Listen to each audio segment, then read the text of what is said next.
em tuas mãos, em nome de Jesus, amém. Vamos se beijar por um espaço. Uma boa noite a todos. Salve os irmãos com a paz do Senhor. Amém. Feliz, irmão, por essa oportunidade. Amém, irmãos. Confesso que estou muito nervoso, dá um frio na barriga. Para ter que o pastor ali pregar depois dele fica difícil, né? Amém. O pastor abriu a campanha. Amém. Aleluia. Glória a Deus. Agradeço o pastor Edivaldo por essa oportunidade. O pastor Edivaldo foi uma das pessoas que investiu no ministério, na minha vida. A primeira Bíblia que eu ganhei foi do pastor Edivaldo. Sou muito grato. Através dessa Bíblia eu cresci, estudei bastante. Eu estou aqui, meus irmãos. Irmãos, sem mais demora, vai comigo em Jeremias 18, que é o tema da campanha. Aleluia. Jeremias 18. Amém. Aleluia. Eu espero.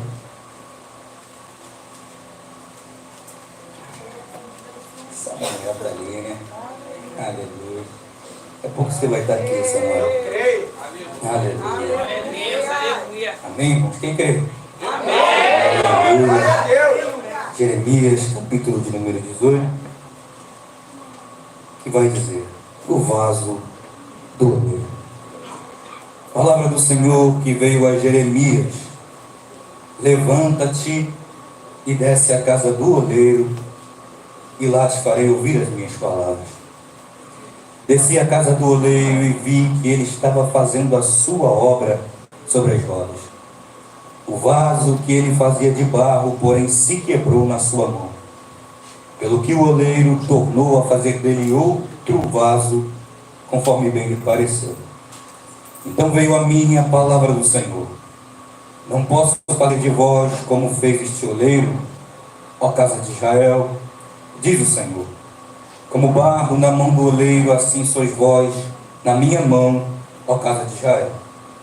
No momento em que eu falar contra uma nação ou contra um reino, para o arrancar, derrubar e destruir, se a tal nação contra a qual falar se converter da sua maldade, também eu me arrependerei do mal que pensava fazer. Se em qualquer tempo eu falar de uma nação ou um reino, para edificar e para plantar, se ele fizer o mal diante dos meus olhos, não dando ouvido à minha voz, então me arrependerei do bem que ele tinha dito que lhe faria. Amém? Você pode se assentar. Aleluia. Aleluia. Glória a Deus. Peço só um pouco de paciência. Amém? Jeremias 18. Não há como a gente entender esse capítulo se a gente não voltar um pouquinho, né? Ninguém pega uma série na Netflix, começa a ver da quarta temporada em diante, a gente vê a primeira temporada para a gente entender, a segunda, a terceira, para que a gente venha ter noção daquilo que a gente está vendo, para que a gente entenda. Deus agora se dirige à nação de Israel. Nós vemos que Deus arrancou Israel do Egito, trouxe Israel à terra prometida. Deus deu ordens a Israel para que quando Israel entrasse na terra prometida, eles derrubassem os bosques, cortassem todo tipo de idolatria, lançassem fora todos os moradores daquela terra. Ao nosso ver, por vezes, vai parecer algo normal. Mas por que lançar fora esses moradores? Por que lançar fora essas pessoas? Por que tirar eles do nosso meio? É verdade que no Egito Israel ganhou uma fraqueza. Se a gente estudar, a gente vai perceber que no Egito havia mais imagens do que pessoas. Então, dentro do Egito, Israel vai reconhecer a adoração aos ídolos. Quando ele entra na terra prometida, é necessário que Israel lance fora todo tipo de ligação à adoração aos deuses estranhos. É bem verdade que os deuses estranhos são a fraqueza de Israel. Nós vamos ver que Josué, quando toma a terra prometida, Josué, ele começa essa obra de lançar fora todo o povo que adorava os deuses estranhos. A gente vai ver que Josué começa a lançar eles fora, sendo que agora Josué, ele vai alcançar uma idade a qual não dá mais para Josué guerrear. Então agora é papel de Israel lançar fora os deuses estranhos. Vamos ver, se não me falha a memória, Josué, capítulo 24. Josué, ele vai chamar a atenção do povo. Josué vai dizer: olha, nós devemos largar os deuses a qual nossos pais adoravam antes de atravessar o rio. Nós devemos lançar eles fora. E a nossa adoração agora deve ser totalmente ao Deus de Israel. Mas se vocês quiserem servir a eles, é com vocês mesmos. Porém eu e a minha casa serviremos ao Senhor. Glória a Deus. Israel diz que vai lançar fora os deuses estranhos. Passa o período das conquistas e agora vem o período dos juízes. Juízes, capítulo de número 1, você vai perceber que agora Israel não lança fora os deuses estranhos. Pelo contrário, Israel guerreia contra essas nações. Israel ganhando a guerra contra essas nações, Israel, em vez de lançar eles fora, Israel faz deles escravos. O texto vai dizer que Israel subjugava eles com a força dos seus braços. Por um tempo o inimigo vai permanecer subjugado a Israel. Mas entenda algo: a adoração pagã é a fraqueza de Israel. Então, conforme Israel não ouve o mandado do Senhor de jogar fora, de lançar fora esses deuses estranhos, agora Israel, em vez de subjugar eles pela força, Israel começa a se espelhar nessas nações. Israel também começa a adorar os deuses estranhos. A gente vai perceber que passa os períodos dos juízes. Vem o período do profeta Samuel. 1 Samuel, 2 Samuel, período dos reis. E agora a gente vai ver que Israel continua sempre nessa adoração aos deuses pagãos. Vamos ver que, por vezes, Deus levantava os seus profetas, enviava até Israel. O livro das Crônicas vai dizer que Deus enviava os seus profetas madrugando para exortar Israel, mas Israel não dava ouvido aos profetas. Vamos ver que Israel, ele vai se quebrar em dois reinos: reino do norte e reino do sul.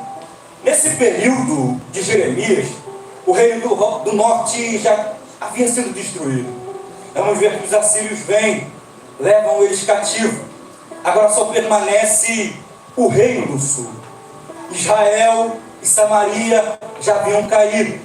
Só permaneceu Judá e Jerusalém. Deus agora vai chamar o profeta Jeremias. Vamos ver que quando Deus se apresenta a Jeremias, Deus vai olhar para ele e vai dizer: antes que eu te formasse no ventre, eu te conheci. Antes que você nascesse, eu já tinha te santificado. As nações eu te dei por profeta. E já no primeiro capítulo de Jeremias eu posso começar a aprender. Por quê? Antes de Jeremias ganhar forma, Deus já tinha chamado ele. Jeremias ainda não tinha uma certa imagem, mas Deus já tinha chamado ele. Jeremias não tinha ainda ganhado forma, mas Deus já tinha chamado ele. O homem me chama segundo aquilo que ele vê, mas Deus me chama antes de eu ter forma. O homem me chama se ele me vê pregando uma boa palavra, mas Deus me chama antes de eu ter forma. Então eu vejo que entre o chamado de Deus e o chamado do homem há uma diferença. O homem te chama se ele vê você com uma voz bonita. O homem olha para a sua vida e calcula: ele canta bem, vai ser cantor. Ele prega bem, vai ser pregador. Mas quando Deus te chamou, ele não ficou calculando se você tinha a voz bonita, se você se expressava bem, se você pregava bonito, se você sabia falar, se você sabia ler. Não. Ele te chamou antes que você havia sido formado. Então entenda algo: Jeremias ainda não forma, mas já recebeu um chamado. O chamado que Deus tem comigo e contigo antecede a eloquência que você ganhou. O chamado que Deus tem comigo e contigo antecede o formato que eu ganhei. Antes de Jeremias ser formado, já havia um projeto para a vida dele. Antes de você nascer, já há um projeto para a sua vida. Jeremias, quando se vê diante desse chamado, Jeremias vai dizer: Senhor, eu não sei falar. Eu não passo de uma criança. É bem verdade que muitos já conhecem que Jeremias não é uma criança. Mas Jeremias reconhece suas limitações.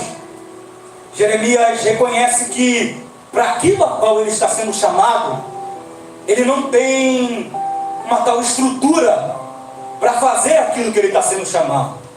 Ele não tem as qualificações necessárias para fazer aquilo que ele está sendo chamado. Aí eu lembro do nosso mestre, Jesus Cristo. Passando Jesus pela praia, ele vai ver dois barcos, Simão e André, Tiago e João. A Bíblia vai dizer que Simão e André consertavam as redes. Tiago e João, me perdoa, a Bíblia diz que João e André, Pedro e André, eles lavavam as redes. Tiago e João as consertavam. Jesus, quando olha para eles, diz: vinde após mim, que eu vos farei pescadores de homens. Então qual é o propósito? Pescar homens. E qual é o processo? Vinde após mim. Aleluia. Quando eu olho para aquilo que Deus está me chamando, eu não vejo em mim capacidade de ser aquilo que Ele me chama. Mas entenda algo, Jesus não disse: primeiro vocês vão fazer. Primeiro Jesus disse: vinde após mim, que eu vos farei. Então eu não preciso saber para ser aquilo que Ele está me chamando. Eu preciso seguir aquele que está me chamando. Talvez você olhe para aquilo que Ele te chama e você diz: eu não sei pregar, não sei cantar, não sei dirigir, não sei aconselhar, eu não sei falar, mas Ele está dizendo para mim e para você: vinde após mim, que eu te faço. Primeiro você vem e depois eu te torno aquilo que eu estou te chamando. Está entendendo que Deus me chama e te chama diferente de como um homem te chama? Um homem precisa ver uma capacidade em você. Mas quando Deus me chama, Ele não depende da capacidade que eu tenho. Porque até então, muitos de nós que chegamos aqui não sabia nem falar, não sabia se expressar, não saiu uma palavra da boca. Mas e aí? Ele nos chamou e Ele disse: vinde após mim, que eu vos farei. O propósito é Ele que vai fazer, é Ele que vai te tornar, é Ele que vai te dar sabedoria, é Ele que vai te dar unção, é Ele que vai te dar inteligência. Só siga aquele que está te chamando. Você pode levantar uma das suas mãos? Eu vou profetizar que Deus vai te dar sabedoria para pregar, Deus vai te dar sabedoria para dirigir culto, Deus te dará unção para cantar. Através da sua vida, Deus vai alcançar almas. Mas talvez nós encontremos igual a Jeremias: eu não sei falar, eu não vou aguentar a retaliação. A prova é grande. Ser profeta não é fácil. Mas eu aprendo uma coisa, irmão. Ele disse: vinde após mim. Ele não me chamou para andar na frente, Ele me chamou para andar atrás. Aleluia. E se Ele anda na frente, Ele quebra o arco, corta a lança, tem um carro no fogo. O inimigo vai ter que entender que quem anda na tua frente é Jesus de Nazaré. Ele não te chamou para andar na frente, Ele te chamou para andar atrás. Vinde após mim, que eu vos farei. Você está retaliação. Provação vai ter, mas Ele não te chamou para andar na frente. Dificuldade vai ter, mas Ele não te chamou para andar na frente. Ele te chamou para andar atrás. E se Ele me chamou para andar atrás, eu só sigo Ele. Para se tornar aquilo que Ele disse, só precisa seguir. Não é na frente que Ele te mandou andar, é atrás. Quem anda atrás aprende. Quem anda atrás ouve. Então quando Deus me chama, irmão, é só eu seguir. Jeremias está olhando para si. E se você olhar a Bíblia, irmão, Jeremias é um dos homens que mais falta capacidade de ser aquilo que Deus está chamando ele. Se você olhar, Jeremias tem dificuldades emocionais. Jeremias, por vezes, vira para Deus e diz: o Senhor me iludiu. O Senhor me enganou. Não é que Deus é enganador, irmão, mas olha quem é o profeta. O Senhor me iludiu, e iludido eu fiquei. Mais forte foste do que eu, e prevaleceste. Então quando eu olho para Jeremias, eu não vejo algumas qualificações para ser profeta, mas eu preciso entender que quem me chamou foi Deus, irmão. Quando eu olho para Pedro, alguém vai olhar para ele em Atos 4, vão um catucar o outro e vão dizer: rapaz, esse cara não sentou em nenhum curso de teologia, esse cara não participou de nenhuma academia.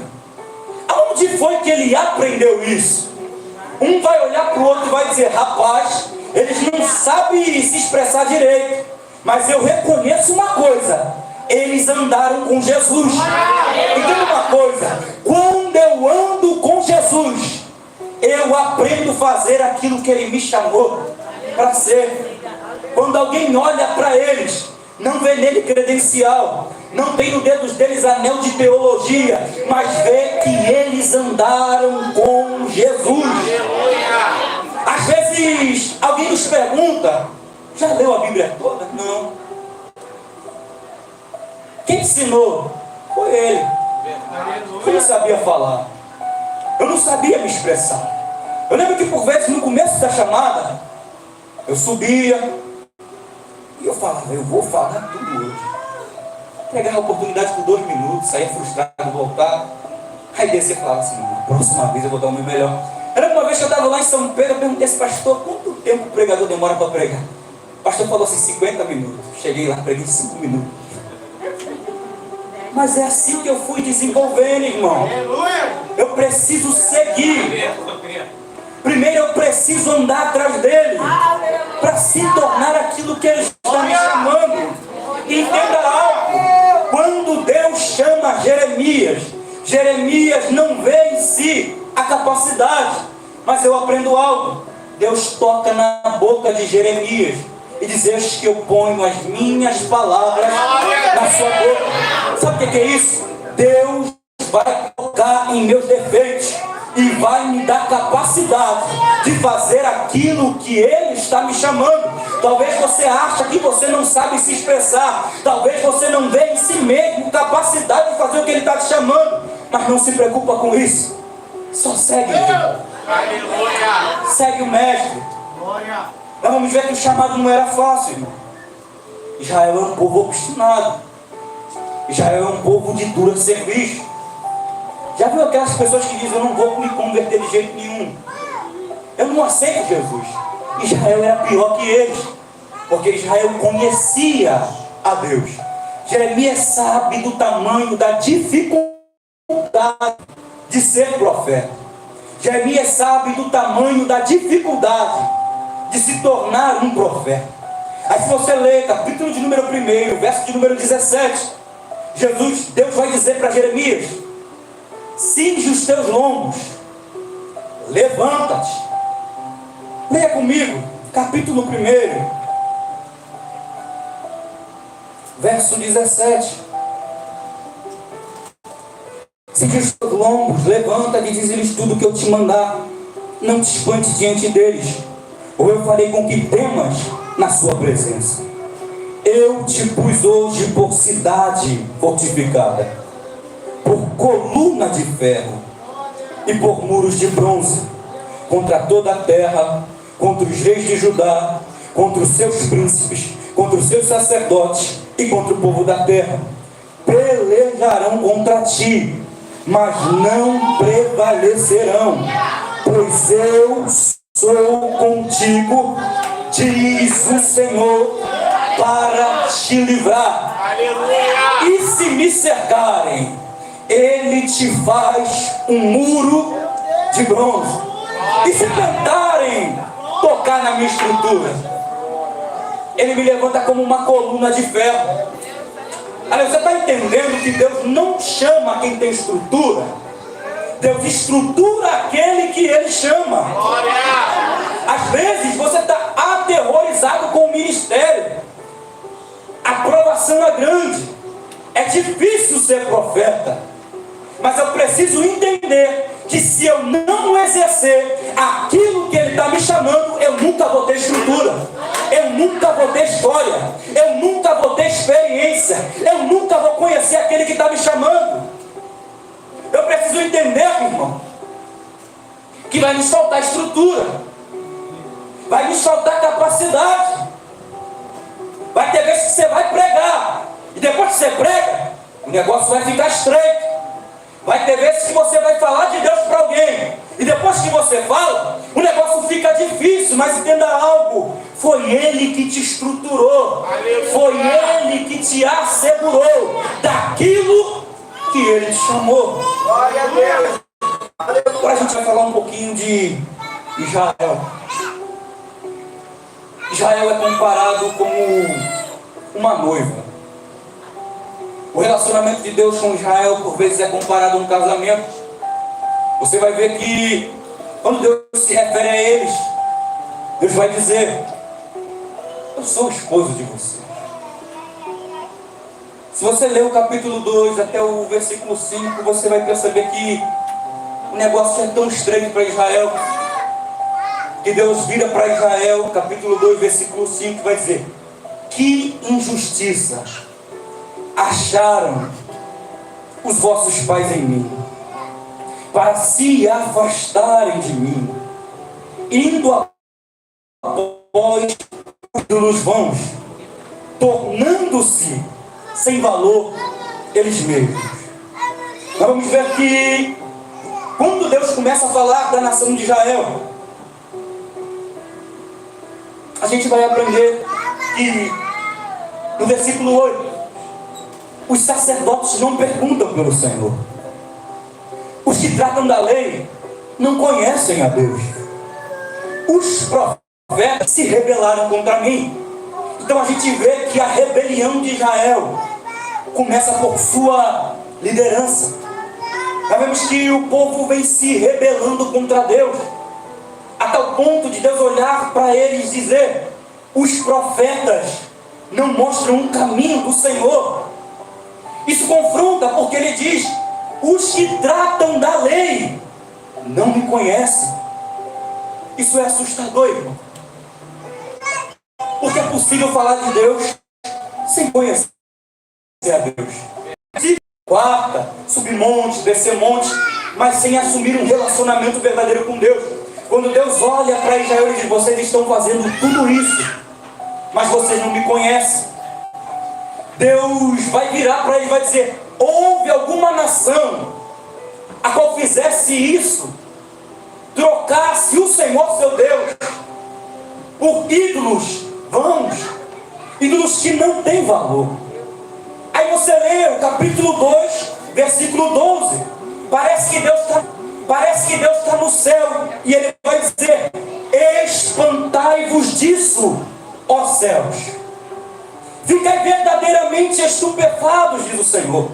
Parece que Deus está olhando para os anjos e está dizendo: fiquem assustados com o que está acontecendo na terra. Espantai-vos disso. Fiquem horrorizados. O meu povo fez duas maldades. A mim me deixaram o manancial de águas vivas. Me trocaram por cisternas rotas, cisternas que não retêm água. Deus é a fonte da vida. Aleluia. Nós precisamos de água para sobreviver. Mas Israel está trocando a fonte pelo poço. Israel está trocando a água da vida pela água que foi formada no local, que foi constituído pela mão dos homens. Israel está trocando aquele que é a fonte da vida por aquilo que é criado pelos homens. Nesses locais as chuvas eram escassas.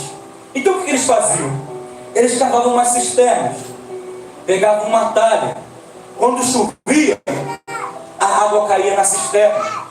E a Bíblia diz que as cisternas eram rachadas. E se é rachada, não retém água, não guarda água. O que Israel está fazendo? Ele está trocando aquilo que não depende de tempo, não depende de estação, não depende de sol, não depende de chuva, não depende de fim de semana, não depende de baile, não depende de carnaval, não depende de tempos festivos. Israel está trocando a fonte de água vivas por cisternas cavadas pelas mãos dos homens. Dá para ter uma noção do que Israel está fazendo? A fonte não, a cisterna não retém água. Tem vezes que eu recorro à cisterna e ela está seca. Tem vezes que eu recorro à cisterna e ela está vazia. Mas eu posso te garantir uma coisa: se você recorrer à fonte, tem água de manhã, tem água de tarde, tem água de noite, tem água quando eu estou triste, tem água quando eu estou alegre, tem água quando eu estou quebrado, tem água quando eu estou inteiro. Deus tem água para te dar, sem depender de tempo, sem depender de estação. Deus não depende de nada disso. Para de recorrer àquilo que não pode te dar vida. Não. A fonte de águas vivas você não vai encontrar no baile da Vila Ruth. Não está no baile da Fazão. Não depende de um fim de semana. Não depende de uma resenha. O Espírito e a noiva dizem vem. Quem ouve, diga vem. Quem tem sede, vem. E beba de graça. Você não precisa pagar. Da água da fonte da vida. Entenda algo. Jesus disse que aqueles que quisessem viessem a Ele e bebessem da água que Ele nos dá. E dessa água uma fonte jorraria em nós. E nós teremos não somente água para nós, mas nós teremos água para passar. E a pergunta que não quer calar é: você é poço ou você é um rio de águas vivas? Será que quem procura água em você pode achar? Será que quem procura a vida em você pode achar? Será que quem procura alimento em você pode achar? Certa feita, irmão, Jesus, Mateus 21, ele chega diante de uma figueira. E a figueira, irmão, ela primeiro dá fruto e depois dá folha. Jesus, olhando de longe para essa figueira, ele vem até ela para se aproximar. Quando ele chega embaixo da figueira, ele não acha nada a não ser folhas. Entenda mal, entenda. Árvore tem sombra, árvore tem fruto. E às vezes há pessoas que nos vê de longe e tem fome e querem chegar perto, mas só que quando se aproxima não tem nada, só tem folha. Tem gente que está no deserto, aí quando olha para a árvore diz tem sombra e se aproxima. Mas afinal, sombra não alimenta, folha não alimenta. É preciso ter fruto na árvore. Deus não te chamou para ser árvore infrutífera. É por isso que Deus olhou para Jeremias e diz: eu te escolho para edificar, arruinar, destruir e arrancar. Porque tem construção que está de pé, irmão, mas não dá para você continuar uma boa obra sobre ela. Ela precisa ser derrubada e ser refeita.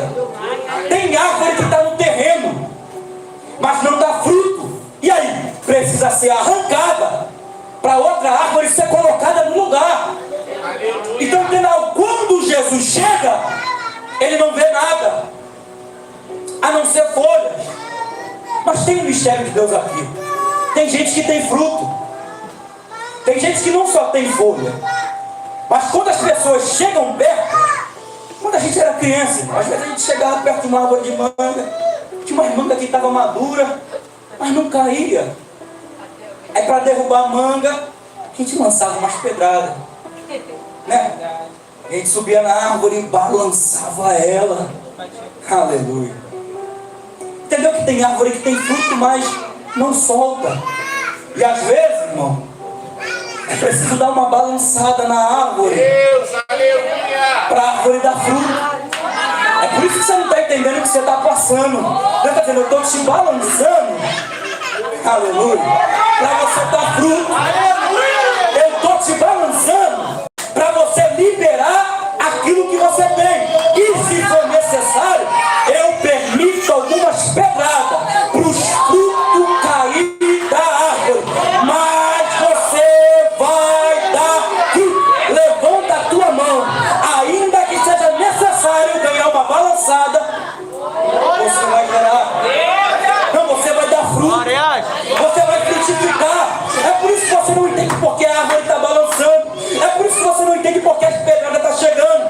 Deus está dizendo, eu estou arrancando o fruto de você. Eu estou arrancando o alimento. Você pode glorificar Deus? Aleluia. Você pode adorar o Mestre? Você está entendendo por causa da aprovação que você está passando? Você está entendendo o motivo das dificuldades? Você está entendendo porque muitas vezes alguém te dá uma pedrada? Você está entendendo porque Deus está permitindo algumas coisas acontecer? É para arrancar fruto. Não é para te fazer sofrer. Não é para te desanimar. Não. É para você gerar. E às vezes a árvore só libera o fruto quando está ventando. Então a gente vê às vezes como é o sentido de Israel. Deus por vezes vai comparar Israel a um animal. Você vai ver Jeremias capítulo de número é o 2. Você vai ver que por vezes Deus ele compara Israel com um animal. Que animal é esse? A jumenta no cio. Deus fala muito com Jeremias por comparações. Como era a jumenta no cio? A jumenta, quando estava no cio, ela ia. Você sai correndo atrás daquilo que é o seu prazer. Israel é comparado com um animal irracional. Porque Israel faz a vontade do seu coração. O que dá na telha de Israel, Israel faz. Você vai ver também que Deus vai comparar Israel com um ladrão, quando é pego em flagrante. Deus vai dizer, o meu povo só vai mudar quando acontecer com eles, como acontece com o ladrão. Já viu como é com o ladrão? Ele vai para a rua, rouba só uísque Red Bull. Ele vai para a rua, rouba só ostentação. Ele vai para a rua, rouba, é só rolé por aí. Mas quando ele é pego em flagrante, ele chora. Quando ele é pego em flagrante, ele lembra dos conselhos da mãe. Aleluia. Quando ele é pego em flagrante, aleluia, só ali que ele sente vergonha. Quando ele é pego em flagrante, aí ele lembra de Deus. Aí ele vai cantar, não entendo porquê. Hipócrita, porque teve o tempo todo para reconhecer, mas só reconheceu depois que aconteceu. Então a gente vê o estado de Israel. Eu vou entrar no tempo. Já foi. O estado de Israel é um estado de apostasia. Israel está adorando os deuses estranhos. Você vai ver que os profetas profetizavam por Baal. A missionária disse que a gente deve orar pela nação. Quando você olha para Israel, quando você olha para o reino do sul, que é Judá e Jerusalém, eles eram uma grande potência. Eles tinham um templo, a Arca da Aliança. Então quando olha para Jerusalém e Judá, eles pensam, nunca vão nos destruir.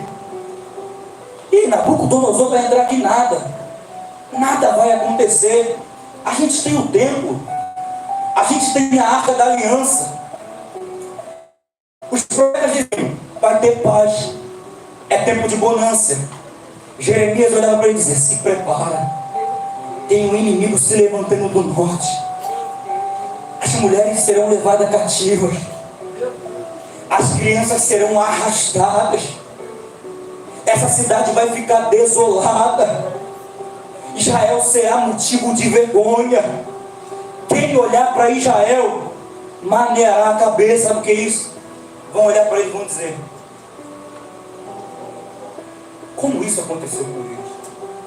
Israel está confiando que os seus poderes políticos podem livrar eles do que vai acontecer. Aí Jeremias está pregando. Enquanto Jeremias prega, as pessoas estão contra eles, vai vir juízo. Os falsos profetas dizem, vai ter paz. Jeremias diz, é tempo de arrependimento. Os falsos profetas dizem, vai dar tudo certo. O Senhor é contigo. Não precisa largar os deuses estranhos, não, vai dar tudo certo. Se Deus é com nós, quem será contra nós?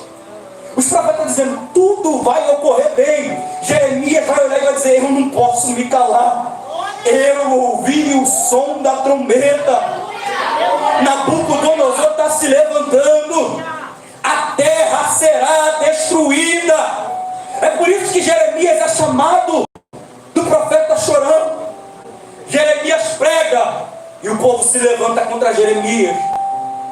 Jeremias está aconselhando o povo a se voltar e o povo bate em Jeremias. Lembra do profeta Balaão? O profeta está cego e a jumenta está vendo um anjo com uma espada desembanhada na mão. O anjo está preparado para matar o profeta e o profeta está batendo na jumenta. Vê se não é a realidade de hoje. Amam os falsos profetas e odeiam os profetas da verdade. Odeiam os verdadeiros profetas. Amam os profetas mentirosos. Amam aqueles que dizem que o carro vai chegar. Amam aqueles que dizem que é só bênção, só prosperidade. Mas o profeta Jeremias é odiado. O profeta Jeremias é perseguido. O povo odeia o profeta. Aí Deus está olhando para ele e está dizendo, abre o coração, irmão. Irmão, eu olho para um Deus tão grande. E Deus descendo para uma nação rebelde, dizendo, se arrepende. Muda as suas práticas. Muda os seus caminhos. Eu arranquei vocês do Egito. Não foi para vocês viver assim. Quando Deus olha para a nação, Deus aplica a ela misericórdia. Deus chama a nação ao arrependimento. Deus chama a nação a se vestir de pano de saco e de cinza. Mas sabe o que eles dizem? Vamos andar segundo o propósito do nosso coração maligno. Nós vamos fazer a nossa vontade. E eles estão pensando que vai dar tudo certo. Eles estão pensando que é só bênção. Não, eles não conseguem enxergar o juízo que está vindo. Aí você vai ver o profeta Jeremias. Você vai ver que ele se desespera. Aí Deus vai dizer, vai lendo, capítulo 5, 21. Ouve agora isto, ó povo louco sem entendimento, que tem olhos e não vês, que tem ouvidos e não ouvis. Sabe o que é isso? É gente que tem olho, mas não enxerga o que Deus está fazendo. É gente que tem ouvido, mas não se atenta mais para as palavras do Senhor. Eu sei, irmão, que profetas passaram por aqui, mas é melhor ser fiel na mensagem do que ser feliz. Nem sempre ser feliz vai ser fiel na mensagem. Quando Deus olha para essa nação, Deus vai olhar para ele e vai dizer, vocês perderam os sentidos. A mente de vocês se endureceram. Vocês não conseguem enxergar o que está para acontecer. Vocês não conseguem ver o juízo que está se levantando. Como vocês ainda estão surdos. Deus, quando olha para essa nação, Deus fala: o coração de vocês está endurecido. E quando o coração se endurece, ouve-se pregação, mas não há mudança. Lembra-se de um tempo que a gente saía da igreja triste. Não porque Deus não iria nos exaltar, mas porque a mensagem nos confrontava. É verdade.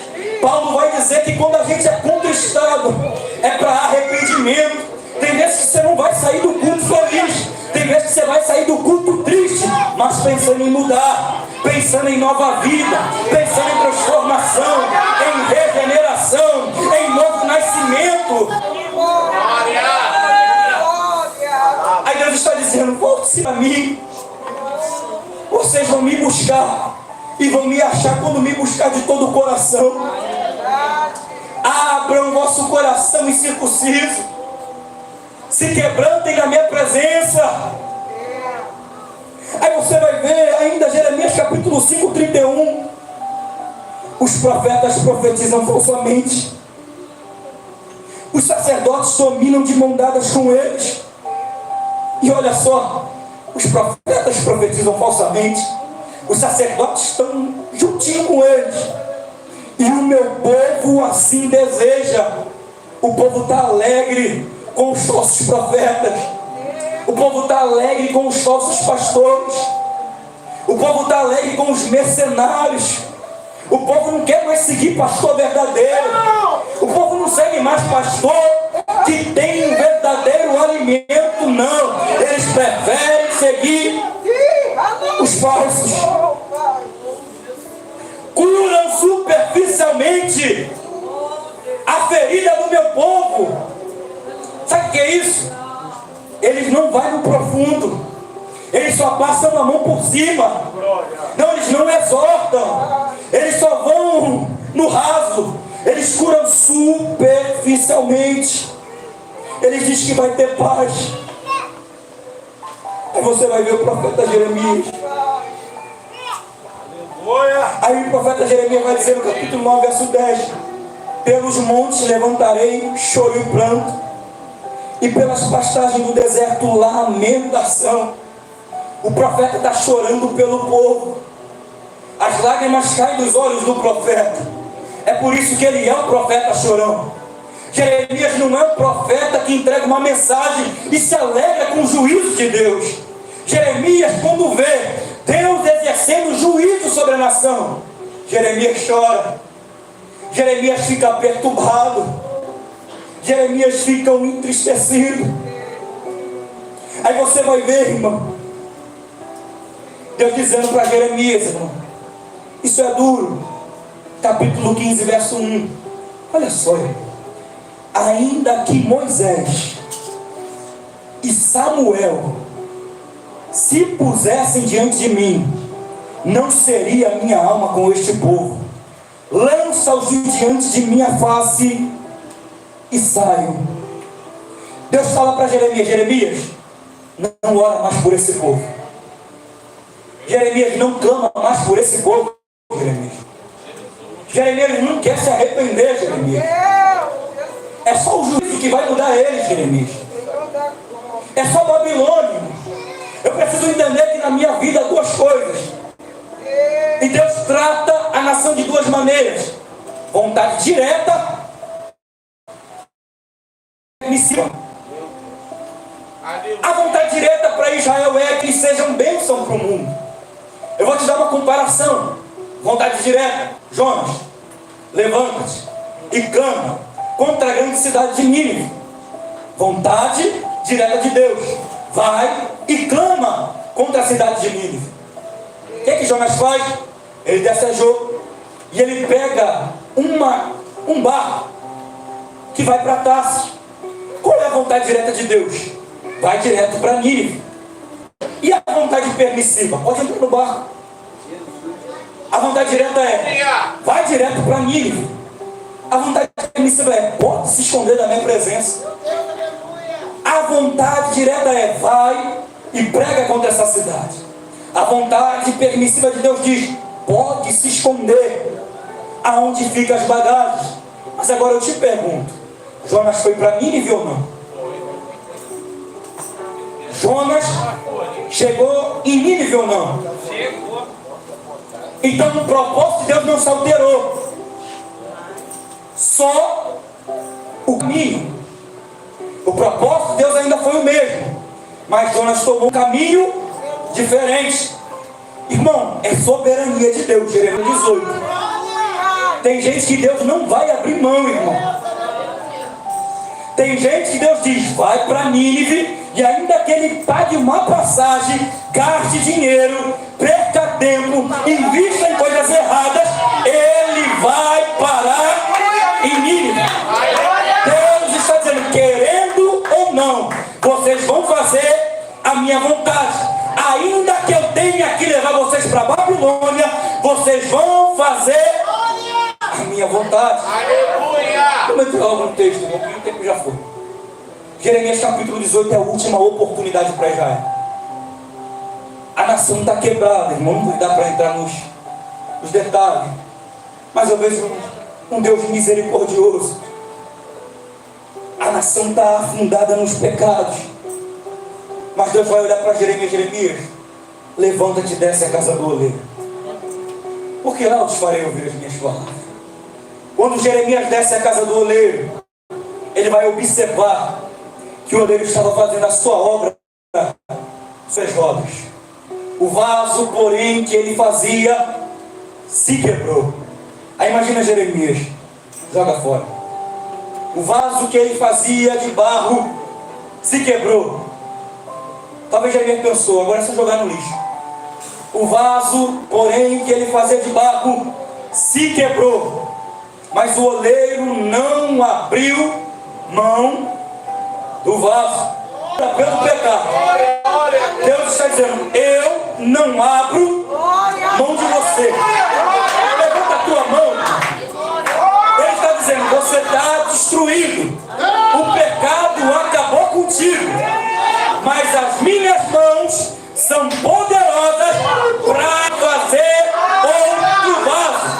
Deus está dizendo: eu sou poderoso para te restaurar.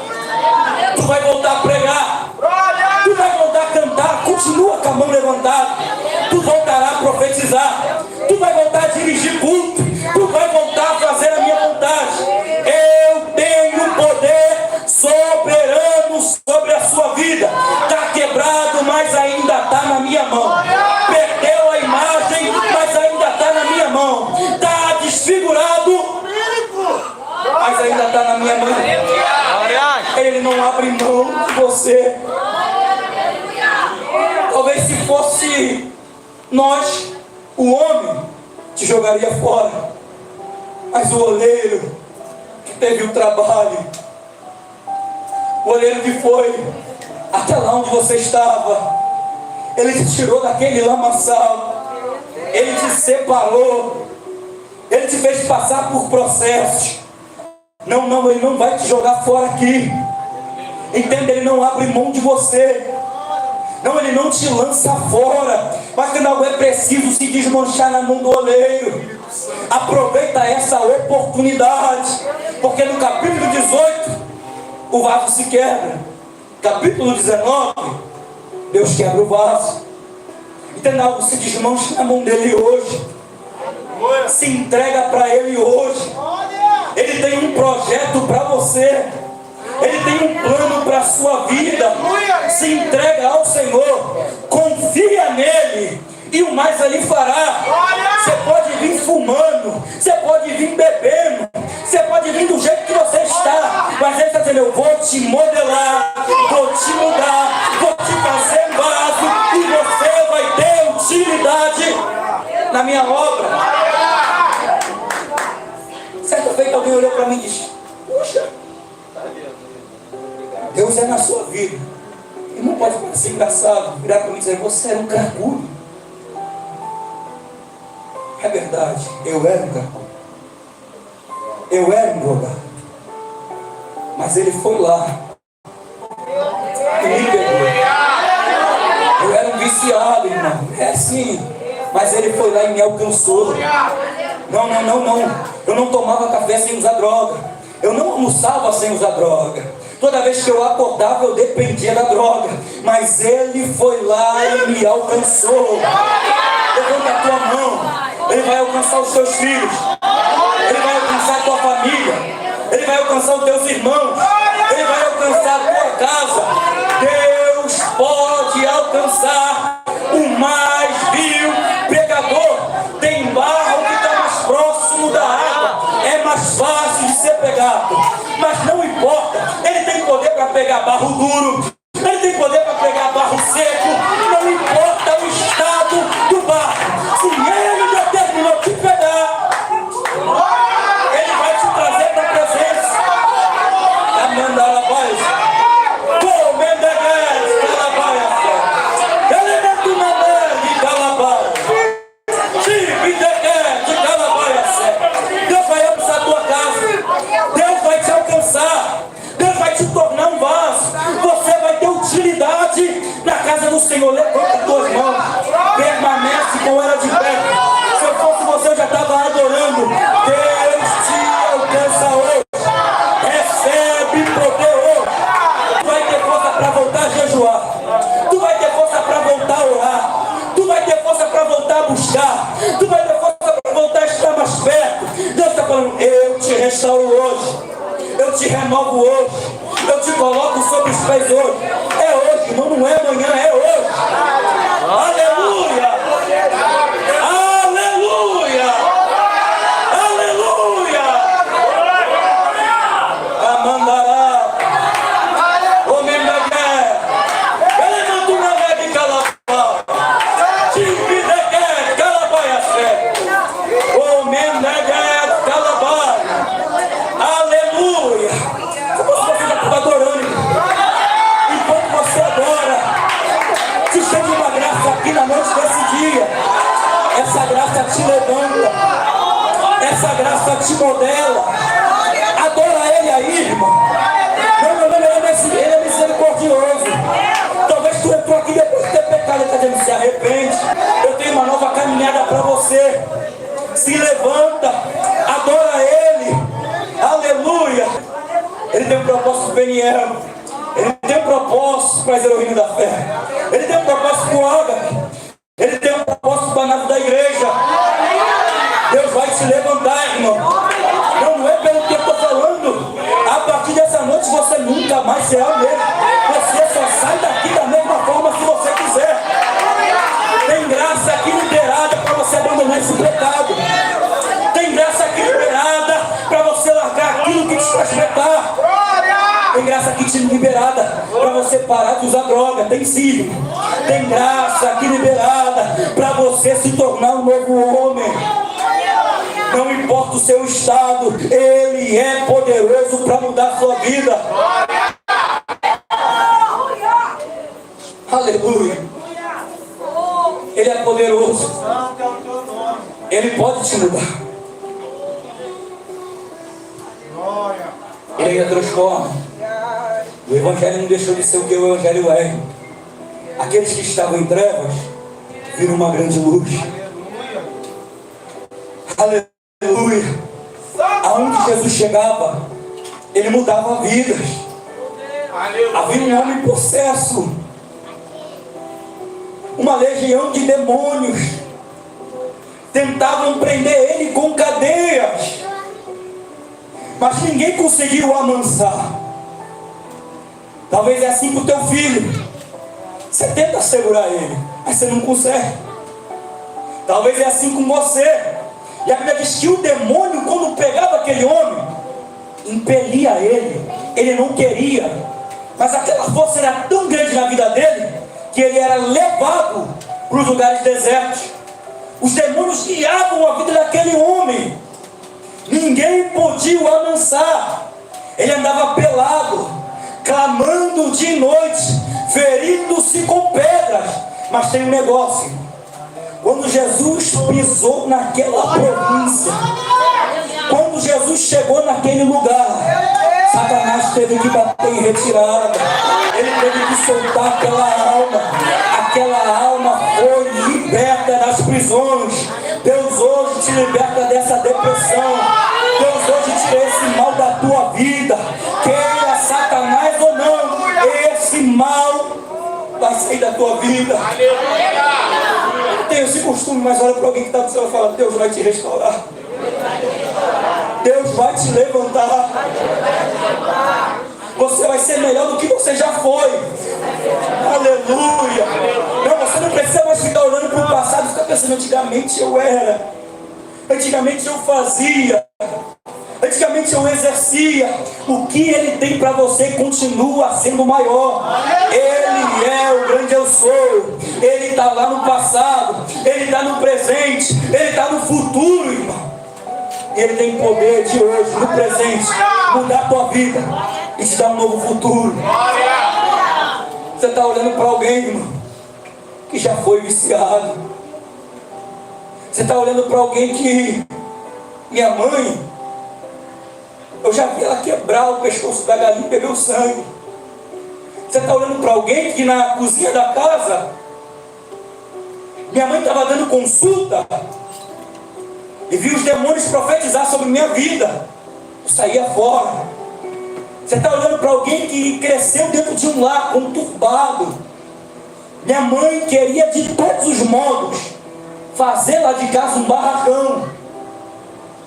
Minha mãe queria de todos os jeitos fazer de lá de casa um terreiro de macumba. Eu lembro que por vezes, irmãos, quando o inimigo via sobre a vida da minha mãe, ela profetizava o mal sobre a minha vida.